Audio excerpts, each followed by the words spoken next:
Okey, alright. Kita sambung semula. Tadi kita bercakap tentang lakonan tadi. Yang belajar lakonan untuk faham. Kemudian kita pergi ke Zizan. Kenapa Zizan? Maknanya tadi Gaz dah ada cerita sikit pasal awal-awal mereka awalnya kerana permintaan studio sendiri untuk ambil Zizan. Kemudian lepas tu dah start kerja dengan dia. So kat situ dia putus tadi. Boleh sambung kat sebelah. So filem yang paling latest saya Bulan dan Pera Terhebat ni, bila saya tulis tu memang saya ada Zizan di kepala saya lah. Sebab kita buat filem komersial kan. Jadi at the end of the day, filem komersial ni adalah sebuah filem yang perlu dijual. Dan Zizan mendapati kata orang formula-formula untuk jual sebuah filem sebab dia tengah in apa semua lah. Dan saya harap rezeki dia murah dan dia sentiasa akan popular dan penonton nak tengok dia lah. Cuma saya cuba nak ubah slowly lah. Saya nak ubah cara lakonan Zizan daripada slapstick komedi menjadi slowly kepada pelakon yang bukanlah serius-serius tapi pelakon yang ada jiwa lah. Itu saya punya hasrat lah. But of course saya teringin nak bekerja dengan pelakon-pelakon lain, cuma tak ada lagi rezeki. Bila producer yang datang approach saya semua, yang ada duit semua kata dia nak Zizan. Ataupun kalau dia orang approach Zizan sendiri, Zizan pula kata dia nak saya mengarah dia. Dia jadi sebab tu jadi macam balik-balik Zizan. Itulah punca. Saya tak melihat benda dari sudut negatif. Saya cuba melihat maknanya apabila seorang director itu dia bekerja dengan seseorang pelakon itu, dan of course dia akan ada satu relationship antara director dengan actor kan.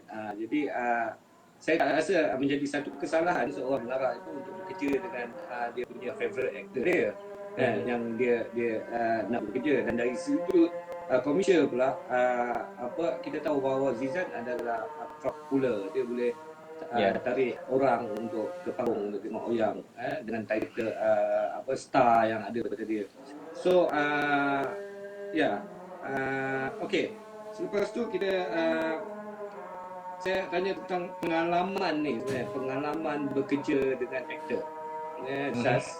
Gaz satu bekerja dengan pelakon, apa pengalaman Gaz lah yang boleh Gaz kongsikan lah. Maknanya pengalaman dari sudut dia bukan pada pengalaman lah, lebih kepada style ataupun pendekatan, approach yang Gaz gunakan untuk bekerja dengan pelakon. Kalau pendekatan tu saya boleh kata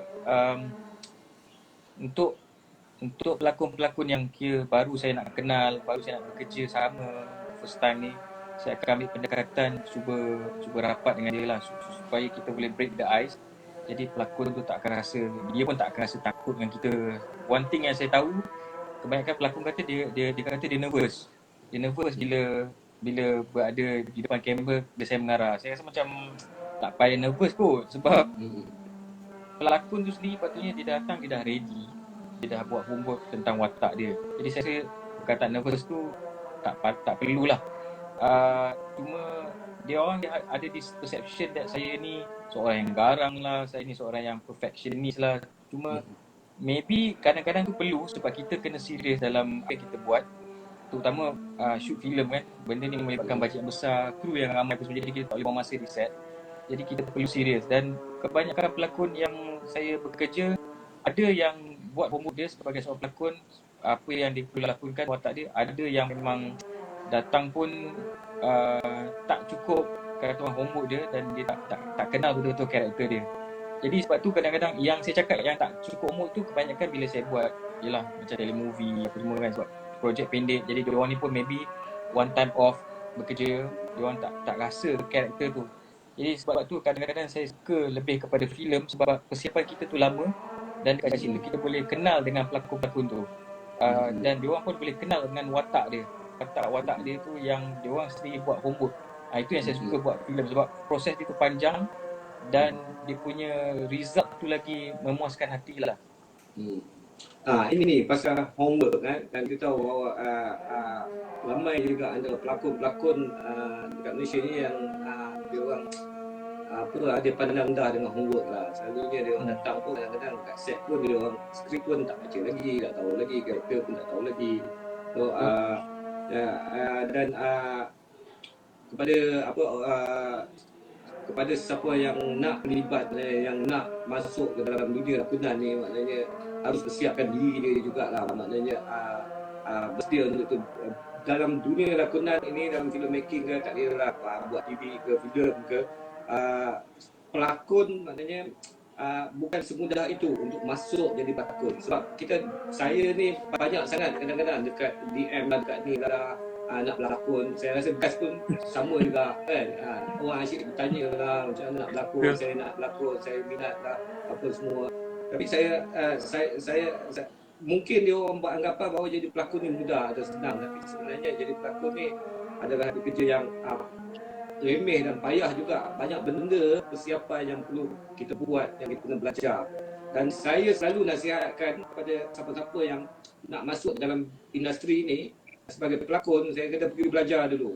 Pergi belajar, maknanya kita ada banyak pusat pengajian tinggi, college yang offer filmmaking ni atau theater. Jadi gunakan benda-benda ni untuk ni. Dan saya kadang-kadang saya terima benda yang abang saya nak berlakon, nak belajar berlakon, tapi dia nak berlakon. Dia nak start dengan dia nak start belajar itu ketika dah mula bekerja. Kan? Dan saya selalu mengatakan bahawa dekat set ni kita bekerja, bukannya kita nak belajar, nak belajar kita kena pergi college, workshop ke apa. Sebab kita sangat tight waktu kita bekerja tu, masa tak cukup untuk itu. Alright. Saya juga mungkin orang kat luar tak tahu yang genre kegemaran Gas. Genre filem yang macam mana yang Gas minat untuk buat. Saya rasa yang saya rasa bila saya dah buat beberapa filem ni, yang saya bukanlah nak kata cemerlang, tapi bolehlah kot. Yang saya rasa saya dah comfortable, saya rasa saya tahu di mana nak mencari kekuatan sebuah filem tu. Genre yang saya suka ialah action comedy lah, dan especially comedy lah, sebab saya suka komedi yang situational, bukannya komedi slapstick. Komedi yang berakal, yang kata orang sayang karakter tu dan orang boleh suka, orang boleh gelak sebab watak tu dan jalan cerita tu, bukan sebab aksi dia yang bodoh-bodoh semua tu. Itu bukan taste saya lah.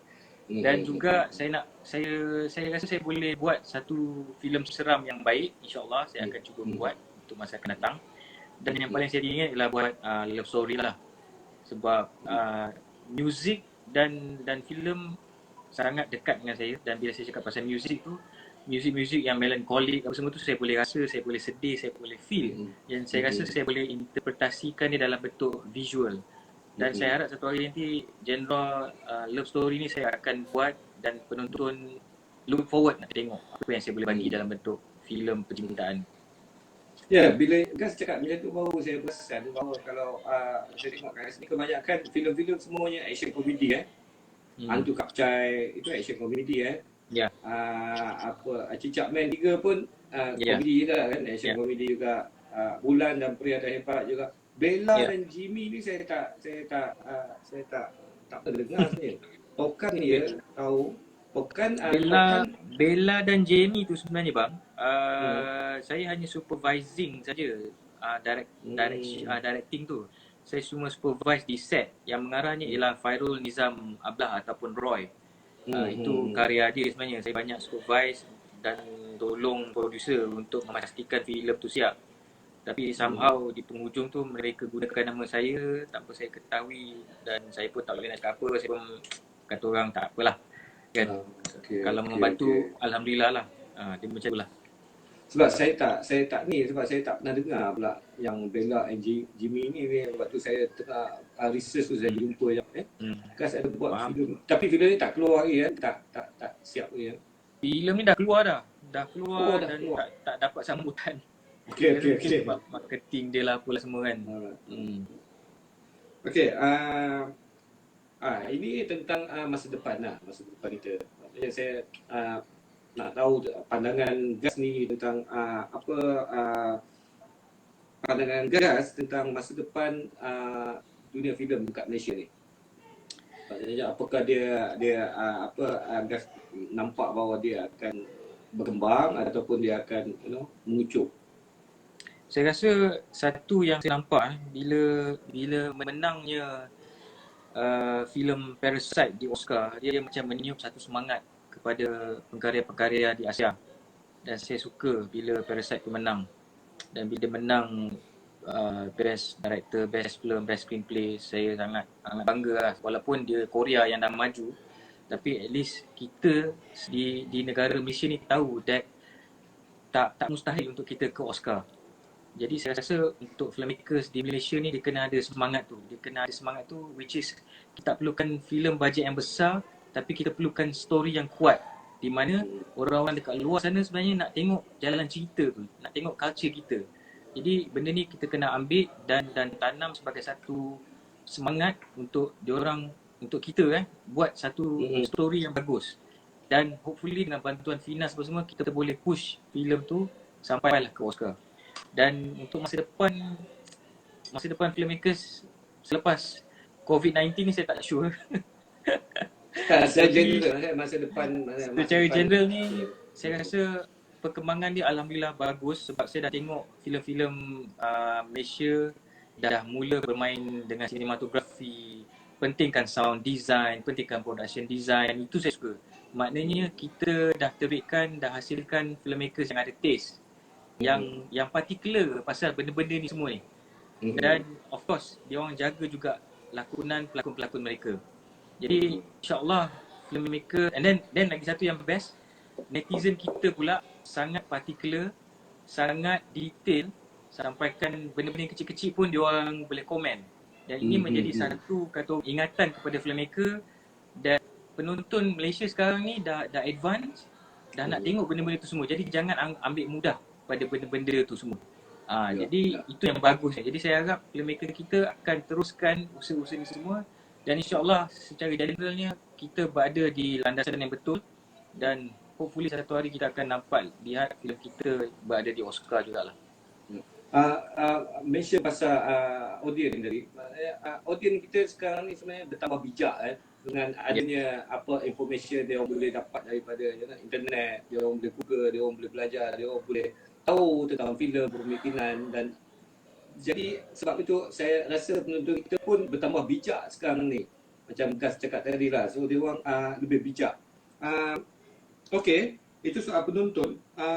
Tadi Gas juga ada mention pasal story yang kuat, story yang bagus. Kat sini saya nak tanya Gas tentang bagaimana Gas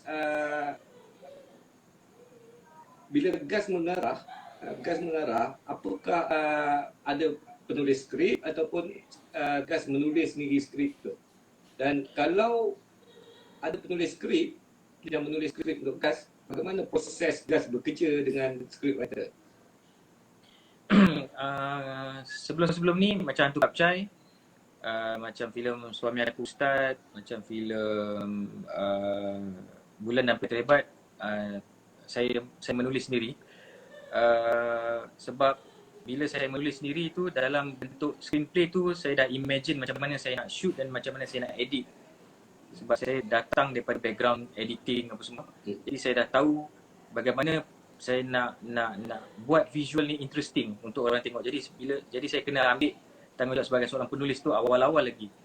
Jadi bila saya buat satu screenplay tu, saya dah imagine dah macam mana saya nak edit, dan saya tak akan buang masa saya shoot. Okey, itu proses saya kalau saya menulis dan mengarah. Kalau saya bekerja dengan penulis pula, saya akan beritahu dia the big idea. Contoh, insyaAllah filem saya yang akan datang, saya akan shoot bersama dengan Sing Kutsi ataupun Syed Husin daripada Puan Rafiq tu. Kami berdua akan mengarah dan ditulis skripnya oleh Aloy Paradox. Interesting sangat skrip ni. Jadi dekat situ kita orang dah ada big idea, dan kita orang bagi tahu je Aloy, this is the characters, ini jalan cerita dia yang basic, but feel free to explore, feel free to ubah suai ikut apa yang you rasa as a writer. Kita orang tak nak control writers, sebab dia orang pun ada dia orang punya vision, dia orang pun ada dia orang punya idea. Dan of course bila saya pilih orang macam Aloy, maknanya saya trust dia punya vision, saya trust dia punya dialog, saya trust dia punya direction. Dan kita kena percayalah pada penulis tersebut. Dan bila dia dah siapkan beats tu, saya akan review dan saya akan beritahu lah apa yang saya rasa kurang ataupun apa yang saya rasa bagus. Dan lepas tu of course kita akan lepaskan dia untuk siapkan skrip yang sepenuhnya lah. So dia akan ada satu proses lain lagi lah. Lepas skrip tu dah siap, akan ada proses lain lagi antara director dengan writer akan duduk sekali untuk perhaluskan lagi skrip tu lah. Itu ya. Okey. Saya nak patah balik sedikit tadi pasal yang audience tadi, ya, pasal penonton tadi. Dan juga tentang apa perkembangan filem kita, cakap nampak yang dia progress yang bagus sekarang ni apa semua, dengan wujudnya filem-filem yang yang bermutu, yang menjaga semua apa production designnya, sound, apa semua benda sangat orang kata sangat detail lah, sangat kemas lah kerjanya. Okay. Saya tanya sebab isu ni banyak timbul apabila ada juga lambakan filem-filem yang asal boleh, filem-filem yang filem-filem yang diorang buat yang asal siap je tapi mutunya tak diambil kira, kualitinya terbiar kan, tak dijaga apa semua. Dan ada juga antara penonton-penonton kita yang mengatakan bahawa tak nak pergi tengok lagi filem Melayu ni, karut je, semua buruk, semua ini apa semua. So dia bagi impact negatif pada keseluruhan. So dia bagi genre filem Melayu. So sekarang soalan saya pada Gas adalah apakah wujudnya filem-filem yang begini mengganggu proses pengembangan filem kita untuk menjadi lebih baik? Of course dia mengganggu lah, sebab filem ni akan membuatkan penonton dah tak percaya tau pada filem yang berkualiti. Bila keluarnya filem yang bagus, orang dah tak nak tengok sebab dahulunya ada filem yang teruk. Jadi kita sebagai filmmakers ni kena ada rasa tanggungjawab, sebab kita kena fikir penonton keluar pergi tengok wayang tu bukannya murah sekarang. Satu tiket paling murah pun sekarang RM17, RM15. Dan nak keluar tu dengan minyak, dengan parking, dengan nak beli popcorn apa semua tu, all in all satu kepala jadi maybe RM30. Itu satu kepala. Jadi expectation dia orang nak tengok satu filem yang berkualiti, yang memuaskan hati, sebab tiket yang dibayar tu sama dengan filem yang dia boleh tengok filem Hollywood. Jadi saya rasa filmmakers kita kena ada rasa tanggungjawab sama ada nak teruskan lagi atau tidak buat filem-filem sampah ni. Bukanlah nak cakap filem tu sampah tu sesampah-sampahnya, tapi penonton yang sekarang ni pula terlalu kejam. Filem saya pun baru-baru ni diorang cakap editing tu macam sampah. Pada kita ni rasa kita dah buat sehabis baik dah. Tapi kita kena faham juga kenapa penonton bersikap sedemikian dan apa yang diorang nak. Okay, diorang nakkan kualiti, diorang nakkan kepuasan maksima dengan apa yang membayar. Jadi itu tanggungjawab kita. Jadi kalau sebagai seorang filmmakers, kalau kita nak buat story walaupun maybe bajet tu tak tinggi, pastikan jalan cerita tu kena engaging, kena ada two ways of communication between penonton dan pembikin. Jadi bila penonton tengok tu dia ada rasa pada filem tu, dia ada rasa pada jalan cerita tu. Itu tanggungjawab kita sebagai seorang pengkarya di Malaysia ni. Okey, relate dengan soalan tu juga. Sebab saya rasa soalan ni interesting untuk dibincangkan juga. Perlu ke untuk proses itu, perlu ke Finas atau apa-apa badan lah yang menguruskan filem dekat Malaysia ni untuk bagikan kita klasifikasikan filem-filem tu. Maknanya dia ada macam, kan kat Hollywood dia ada grade B movie, grade A movie, dia ada benda-benda macam tu. Apakah rasa perlu ada pemisahan macam ni, ataupun just throw semua sekali bagus dengan baik dalam satu bucket? Saya rasa susah sebab di Malaysia rakyat dia tak ramai. Dah lah rakyat tak ramai, terpecah kepada bangsa. Dan bangsa-bangsa ni pula dia suka tengok bangsa filem dia sendiri. Kebanyakan. Jadi susah untuk kita buat satu panggung yang tayangkan filem-filem grade B, grade C je. Dan satu panggung tayangkan grade A. Sebab kalau terpecah macam gini, susah untuk kita dapatkan jumlah kutipan yang bagus. Dan filem tu ramai orang pergi tengok. Susah sebab negara kita kecil dan terpecah kepada berbagai bangsa. Jadi saya rasa tak nak kita kena buat satu filem yang boleh merangkumi semua peringkat bangsa, peringkat umur, jadi semua orang boleh enjoy tengok filem tersebut. Kalau kita pecahkan, macam Amerika tu besar, dia orang ada Yep. panggung untuk tengok filem avant-garde je. Dan ada juga penonton yang datang sebab penduduk dia orang terlalu ramai. Jadi kalau kat Yep. Malaysia ni saya rasa tak sesuai. Jadi kita kena educate, kena Hmm. didik penonton-penonton kita untuk appreciate filem-filem yang bermutu. Dan bila kita nak didik tu, maknanya kita sendiri kena buat filem yang bermutu lah. Jangan ambil mudah pada character design, pada production design. Walaupun bajet tu tak ada, tapi as a director, as a producer, dia kena ada that niat tu. Dia kena ada, dia cakap, oh filem ni aku nak cinematography the best. At least something lah. Sebab sekarang ni susah nak kata orang bagi alasan cinematography tu tak elok sebab kita dah banyak kemudahan, banyak teknologi. Kita ada kamera yang macam-macam canggih yang makin lama makin kecil dan murah. Kita dah ada lampu yang dah makin kecil tapi boleh terang dia. Nauzubillah. Jadi dah tak ada alasan. Kita kena belajar dan as a filmmaker, tak kira usia ke apa ke, jangan selalu berada di comfort zone, selalu belajar dan belajar. Upgradekan diri, sentiasa upgradekan diri ya. Dan ini juga yang masalah juga ada filmmaker kita yang kadang-kadang dia orang tak upgrade kan, dia tak upgrade. Kadang-kadang dulu dia menghasilkan filem-filem yang bagus tapi sebab dia tak upgrade sekarang, so bukan tak bagus filem dia tapi filem dia tu masih lagi berada di takut yang kalau 80-an lah, kalau 90-an 90-an punya look and style dia masih tak berubah sebab dia tak upgrade dia punya pengetahuan. Okey, baru taklah baru juga lah. I think last year, hujung tahun macam tu, ada netizen kan bantai penggiat filem kan sebab buat filem bagi dia orang macam filem sampah lah, filem buruk. So dia orang hentam pembikin filem. Maksudnya dia orang maki kan filem yang buat itu sebab dia orang cakap yang dia orang berhak untuk cakap macam tu sebab dia orang keluarkan duit untuk tengok filem. Dia orang bukan tengok free. Keluar duit dan sebagai customer, pembeli yang beli tiket tengok, dia ada right untuk marah yang buat filem sampah. Bagi Gas, wajar ada tak tindakan tu? Kita sebagai makers, kita kena bersedia lah. Kita kena bersedia untuk dihentam sebab kita buat sesuatu, sebab kita berada dalam industri ni, kita berada di dalam bidang ni bidang yang di mana kita sendiri pilih. Kita buat ni untuk tontonan orang. Okay. Jadi bila kita buat untuk tontonan orang, kita kena bersedia untuk dihentam. Jadi awal-awal lagi tu, bila kita rasa, contohlah, aku nak kena buat filem ada 200,000 tapi banyak gila action scene ni, boleh ke buat? Buat jugalah. Itu masalah dia. Jadi bila buat juga, yang akan keluar tetap akan teruk. Dan bila orang hentam, jangan salahkan netizen, kena salahkan diri sendiri. Sebab benda ni semua kena start daripada kita.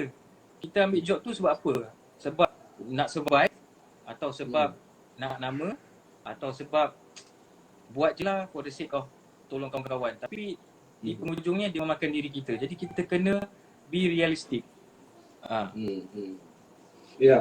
Saya rasa untuk netizen hentam tu, yelah netizen pun satu mulut dia orang pun boleh tahan juga.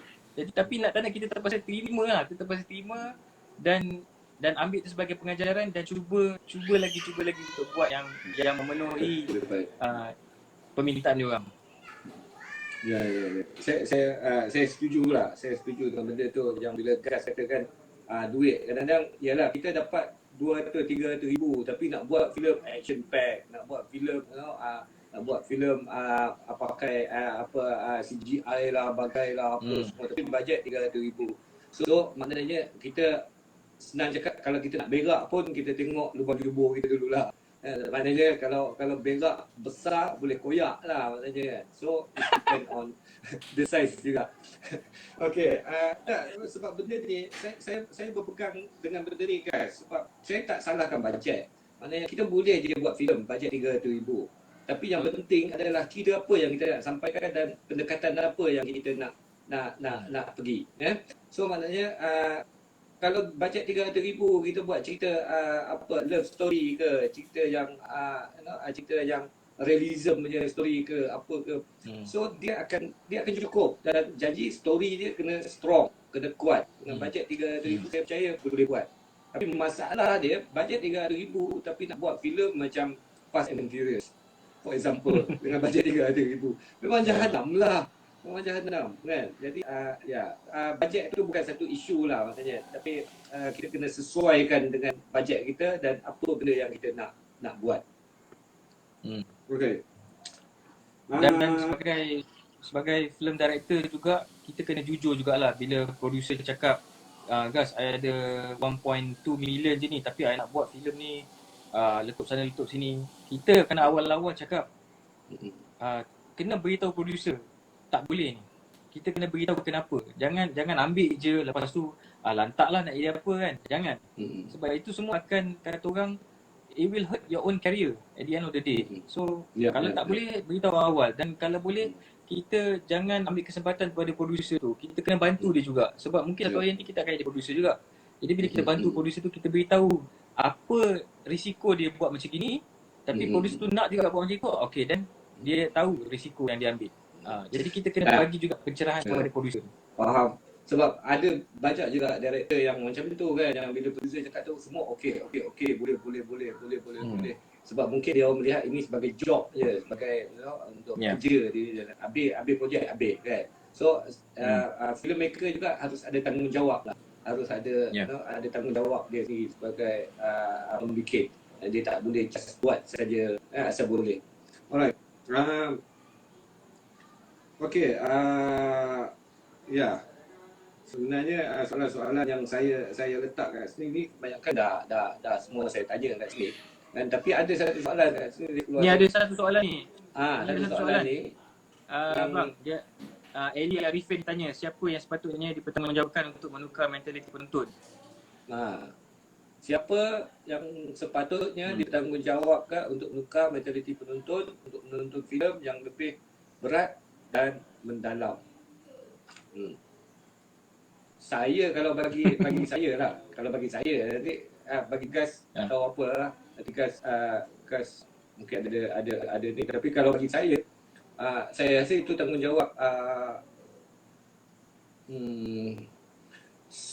ini ada dua, sebab kita kurang pengkritik. Maknanya pengkritik ni bukannya dia hentam lah, maknanya dia bagi ulasan dalam filem dia. Dan banyak budaya menulis filem, budaya untuk sebab saya baru ni saya pergi tengok juga, bukan baru ni lah, ada saya kerap juga pergi macam YouTuber yang bercakap pasal filem lah apa semua ni, yang famous sekarang ni Zaf Vlog kan, Zaf Pixel apa lah nama dia, Pixel apa ada Pixel Zaf lah. So nama Zaf ni saya baca komen-komen dia banyak orang yang follow dia, banyak orang yang ikut dia. So kata-kata Zaf ni banyak peranan. Maknanya untuk nak kata filem tu bagus atau tak. Tapi berdasarkan taste dia lah. Taste Zaf tu sendiri lah. So kalau taste dia suka dengan filem tu, netizen akan support filem tu. Netizen yang follow dia akan support. Jadi kalau saya rasa peranan YouTuber ni juga mainkan peranan penting untuk bagi ulasan yang bagus, yang jujur. Maknanya kalau filem tu bagus semua, dia harus cakap, maknanya seru orang untuk pergi nonton filem ni, sebab dia pun ada pengaruh dia juga. Itu bagi saya lah, selain daripada pembikin tu sendiri. Maknanya harus terus buat filem yang bermutu, sebab nanti dia akan ada follower dia sendiri. Macam Gas ada follower sendiri. Kalau filem Gas keluar je akan ada orang pergi tengok, sebab orang dah follow kerja-kerja Gas yang dulu. So dah ada latar belakang dia, dah ada referennya, filem-filem dia, Gas filem dia macam mana. So dia harus bina itu juga. Itu bagi saya lah. Kalau kita nak harapkan badan-badan lain macam kerajaan ke, Finas ke, apa ke, saya tak rasa yang benda ni diorang mampu buat. Untuk saya pula, benda ni semua start daripada rumah. Bila saya cakap start daripada rumah tu, maknanya penonton kalau di rumah, mereka akan tonton TV, betul? Jadi saya rasa pihak TV station pun sepatutnya slowly mulakan kata orang program-program ataupun tayangkan filem yang start mengambil kira mesej yang berat, mesej yang ada impak kepada society. Dan kena berani. Itu yang kadang-kadang saya marah dekat TV sebab bukan apa, saya faham itu semua kata orang nak ikut permintaan daripada advertising company apa semua, permintaan daripada klien. Tapi pada masa yang sama diorang pun ada kebebasan dan perlu berani untuk tayangkan drama-drama ataupun telemovie yang bermutu, yang macam selalu Abang Sabri Yunus buat. Saya suka filmmaker yang macam itu sebab itu adalah platform di mana penonton boleh tengok secara percuma dekat dalam rumah. Bila banyak telemovie ataupun drama macam gini orang tengok, kita jamu penonton dengan makanan, kita suap mereka dari, dan akhirnya mereka akan ada rasa, ada taste nak tengok cerita-cerita macam itu. Jadi bila kita dah start daripada rumah dan banyak orang suka pada filem macam itu, barulah orang akan keluar pula ke panggung untuk menonton filem yang macam tu. Jadi kita kena start daripada situlah. Saya nak seru, saya berharap sangat untuk pihak TV dapat kembalikan zaman kegemilangan telemovie atau drama yang kata orang ada taste, ada message, dialog yang sedap dan lakonan yang mantap. Itu saya minta sangat. Okey, saya juga melihat bahawa sekolah juga memainkan peranan yang penting, education. Art education in school. Di sekolah kita ada benda ni. Saya rasa persoalan ni dah lama dibangkit-bangkitkan, maknanya art education in school. Maknanya kita kalau dulu dalam teater, maknanya ada teater di sekolah, maknanya sebagai co-curriculum kan, teater di sekolah yang boleh untuk ni apa semua, dan dia juga macam di sekolah kita boleh buat benda-benda yang macam seminggu sekali atau sebulan sekali screening filem-filem yang bagus, so student akan membincangkan tentang filem, Saya rasa ini peranan guru lah, peranan cikgu yang mungkin dia minat filem, dia boleh buat benda-benda macam ni, kelab filem di sekolah ke, ada kelab filem di sekolah. Sebab kita tengok dari sudut bola lah guys, orang yang tak tahu pasal permainan bola ni dia tak boleh